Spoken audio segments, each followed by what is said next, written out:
probably noticed I don't feel about that war the way we were told we were supposed to feel about that war, the way we were ordered and instructed by the United States government to feel about that war. You see, I tell you, my mind doesn't work that way. I got this real moron thing I do. It's called thinking.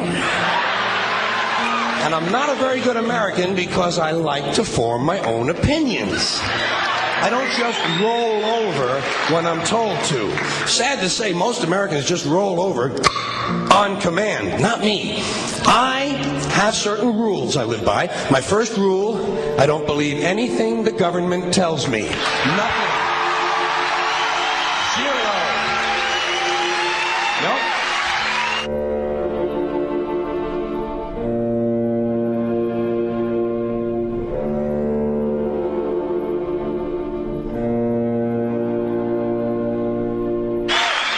And I don't take very seriously the media or the press in this country, who in the case of the Persian Gulf War were nothing more than unpaid employees of the Department of Defense, and who most of the time function as kind of an unofficial public relations agency for the United States government. So I don't listen to them. I don't really believe in my country. And I gotta tell you folks, I don't get all choked up about yellow ribbons and American flags. Now, to balance the scale, I'd like to talk about some things that bring us together. Things that point out our similarities instead of our differences. Because that's all you ever hear about in this country is our differences. That's all the media and the politicians are ever talking about, the things that separate us, things that make us different from one another. That's the way the ruling class operates in any society. They try to divide the rest of the people. They keep the lower and the middle classes fighting with each other so that they, the rich, can run off with all the fucking money. Fairly simple thing happens to work. You know, anything different, that's what they're going to talk about. Race, religion, ethnic and national background, jobs, income, education, social status, sexuality, anything you can do, keep us fighting with each other so that they can keep going to the bank. You know how I describe the economic and social classes in this country? The upper class keeps all of the money, pays none of the taxes. The middle class pays all of the taxes, does all of the work. The poor are there just to scare the shit out of the middle class.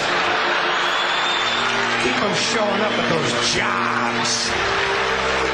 Politicians know that word. They use it on you. Politicians have traditionally hidden behind three things: the flag, the Bible, and children. No child left behind. No child left behind. Oh, really? Well, it wasn't long ago you were talking about giving kids a head start. Head start, left behind. Someone's losing fucking ground here. But there's a reason. There's a reason. There's a reason for this.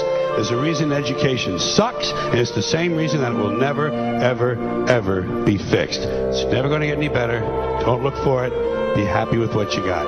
Because the owners of this country don't want that. I'm talking about the real owners now. The big, the wealthy, the real owners, the big wealthy business interests that control things and make all the important decisions. Forget the politicians. They're irrelevant. The politicians are put there to give you the idea that you have freedom of choice. You don't. You have no choice. You have owners. They own you. They own everything. They own all the important land. They own and control the corporations. They've long since bought and paid for the Senate, the Congress, the state houses, the city halls. They got the judges in their back pockets, and they own all the big media news, all the big media companies. So they control just about all of the news and information you get to hear. They got you by the balls. They spend billions of dollars every year lobbying to get what they want. Well, we know what they want. They want more for themselves and less for everybody else. But I'll tell you what they don't want. They don't want a population of citizens capable of critical thinking. They don't want well-informed, well-educated people capable of critical thinking. They're not interested in that. That doesn't help them. That's against their interest. That's right. You know something? They don't want people who are smart enough to sit around the kitchen table and figure out how badly they're getting fucked by a system that threw them overboard 30 fucking years ago. They don't want that. You know what they want? They want obedient workers. Obedient workers. People who are just smart enough to run the machines and do the paperwork, and just dumb enough to passively accept all these increasingly shittier jobs with the lower pay, the longer hours, the reduced benefits, the end of overtime, and the vanishing pension that disappears the minute you go to collect it. And now they're coming for your Social Social Security money. They want your fucking retirement money. They want it back so they can give it to their criminal friends on Wall Street. And you know something? They'll get it. They'll get it all from you sooner or later because they own this fucking place. It's a big club, and you ain't in it. You and I are not in the big club.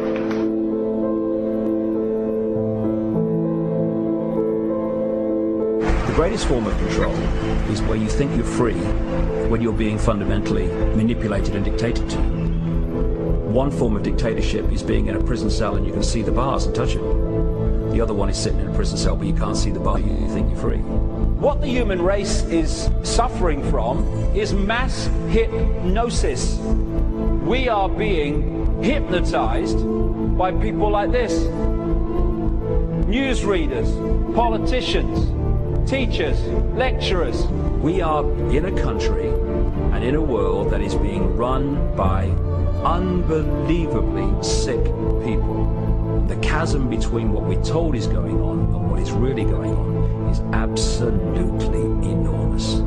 The greatest hypnotist on planet Earth is a oblong box in the corner of the room. It is constantly telling us what to believe is real. Historically, the control and manipulation of political opinion has been the Freemasons' main weapon in gaining control of countries and states. Once in control of the rulers and politicians of a country, laws and political structures could be changed in accordance with their agenda. However, since restricting the body does not necessarily mean restricting the mind, the Freemason recognizes that their plan for a global government hinges completely on subduing the masses to their agenda, and thus eliminating opposition to their cause.